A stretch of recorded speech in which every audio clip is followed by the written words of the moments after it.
Assalamualaikum warahmatullahi wabarakatuh. Perkenalkan, nama saya Alif Novial Gino dengan NIM 2220073, dan di sini saya akan berpresentasi pada matkul psikologi, pendidikan, dan kurikulum pembelajaran.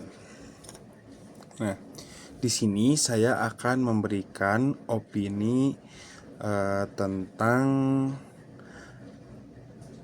PowerPoint atau PPT yang dijelaskan oleh kelompok 2 PG PAUD, yaitu tentang inovasi kurikulum pembelajaran. Jadi materi ini tuh membahas tentang inovasi kurikulum pembelajaran yang merupakan hal penting dalam dunia pendidikan. Materi ini disusun oleh kelompok 2 PG PAUD dan dibagi menjadi beberapa bagian, mulai dari pengertian inovasi kurikulum pembelajaran, faktor-faktor yang menuntut adanya inovasi, cara menerapkannya, hingga komponen dan jenis-jenis inovasi kurikulum pembelajaran. Di sini saya akan menjelaskan tentang pentingnya inovasi kurikulum. Nomor satu itu, menghadapi tantangan pendidikan, inovasi kurikulum sangat penting untuk mengatasi berbagai tantangan yang dihadapi dalam dunia pendidikan saat ini, seperti perkembangan teknologi, perubahan sosial, dan kebutuhan masyarakat yang terus berkembang. Lalu di nomor 2, relevansi dengan kebutuhan masyarakat. Kurikulum yang inovatif dapat lebih relevan dengan kebutuhan masyarakat, sehingga pendidikan yang diberikan dapat lebih bermanfaat dan aplikatif. Lalu, di bagian selanjutnya, sifat perubahan dalam inovasi. Beragam sifat perubahan. Inovasi kurikulum mencakup berbagai sifat perubahan seperti penggantian, penambahan, dan penghapusan. Hal ini menunjukkan bahwa inovasi tidak hanya tentang menciptakan sesuatu yang baru, tetapi juga tentang memperbaiki dan menyesuaikan yang sudah ada. Lalu berikutnya, fleksibilitas. Fleksibilitas dalam penerapan inovasi sangat penting agar kurikulum dapat beradaptasi dengan cepat terhadap perubahan kebutuhan dan tantangan yang muncul. Nah, di slide selanjutnya itu keterlibatan semua pihak. Yang pertama itu ada peran guru. Guru sebagai pendidik memiliki peran kunci dalam menerapkan inovasi. Mereka harus dilibatkan dalam proses perencanaan dan pelaksanaan inovasi agar dapat memberikan masukan yang berharga untuk siswanya. Lalu yang kedua, partisipasi siswa. Siswa juga harus dilibatkan dalam inovasi kurikulum. Dengan melibatkan mereka, proses pembelajaran dapat menjadi lebih menarik dan relevan bagi mereka. Mungkin jika dijelaskan kembali, di sini tuh peran guru dan juga partisipasi siswa itu sangat-sangat penting. Karena apa? Agar adanya timbal balik ketika guru di sini memberikan sebuah inovasi pembelajaran yang baru, dan juga siswa pun merasa tertarik dengan inovasi ini dan juga merasa bahwa materi dari atau inovasi dari si guru ini tuh masuk atau relevan untuk si siswa ini. Yang selanjutnya itu komponen inovasi yang efektif, visi dan tujuan yang jelas. Setiap inovasi harus memiliki visi dan tujuan yang jelas agar semua pihak dapat memahami arah dan harapan dari perubahan tersebut. Di mana visi dan tujuan ini tuh agar menjadikan sebuah satu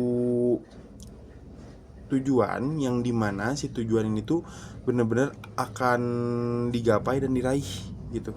Sebuah tujuan yang dimana ingin mendapatkan sebuah inovasi yang baik dalam setiap pembelajarannya. Lalu ada kolaborasi, membangun budaya kolaborasi di antara semua pemangku kepentingan termasuk orang tua dan masyarakat dapat meningkatkan dukungan dan keberhasilan inovasi. Jadi pentingnya di sini orang tua dan masyarakat itu untuk mendapatkan komponen-komponen inovatif yang efektif tuh ya dengan dukungan mereka-mereka, karena jika tidak mungkin kita tidak akan pernah tahu adanya inovasi dalam pembelajaran. Lalu di yang selanjutnya itu kualitas dan dukungan profesional.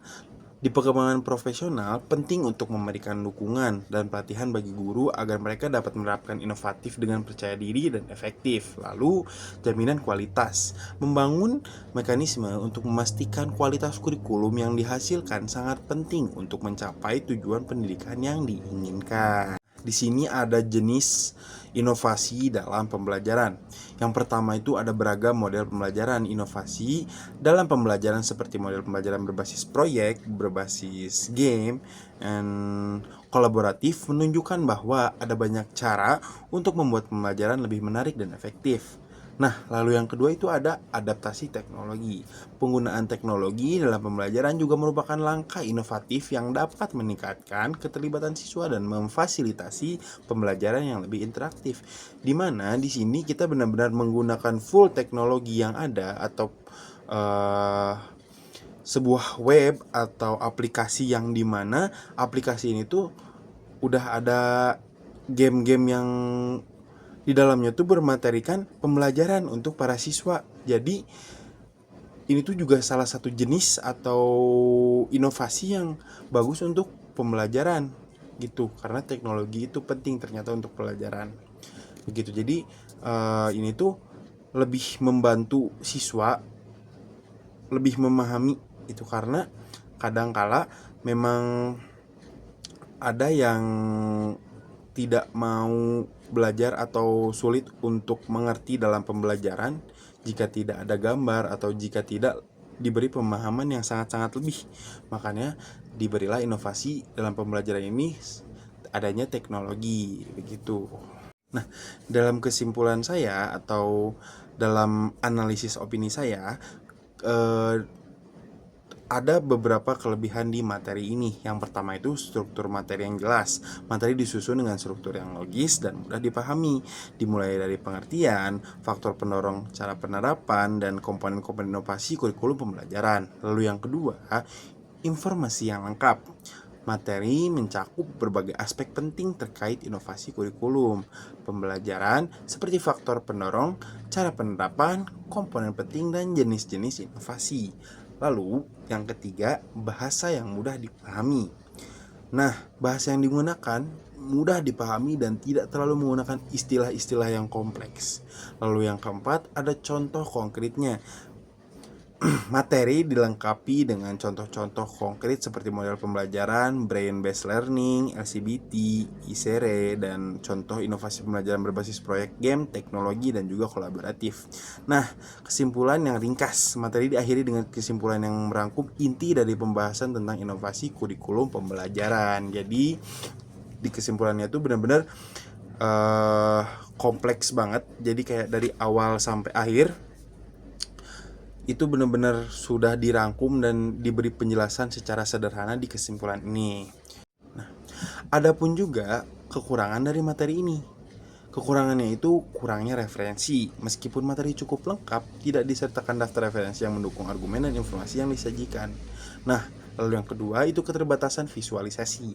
Materi banyak menggunakan teks dan kurang dalam hal visualisasi yang dapat membantu pemahaman dan daya tarik materi opini.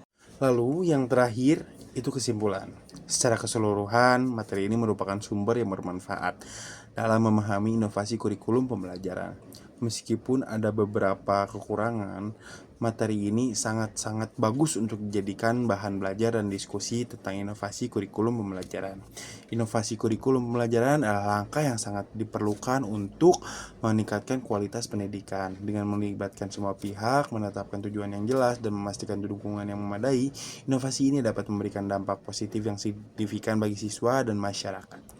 Inovasi bukan hanya tentang perubahan, tapi juga tentang menciptakan lingkungan belajar yang lebih baik dan relevan dengan kebutuhan zaman atau dengan banyaknya pembelajaran yang memakai teknologi zaman sekarang. Baik, terima kasih. Mohon maaf bila ada kekurangan dan kesalahan. Mohon dimaafkan. Sekian dari saya. Wabillahi taufiq walhidayah. Wassalamualaikum warahmatullahi wabarakatuh.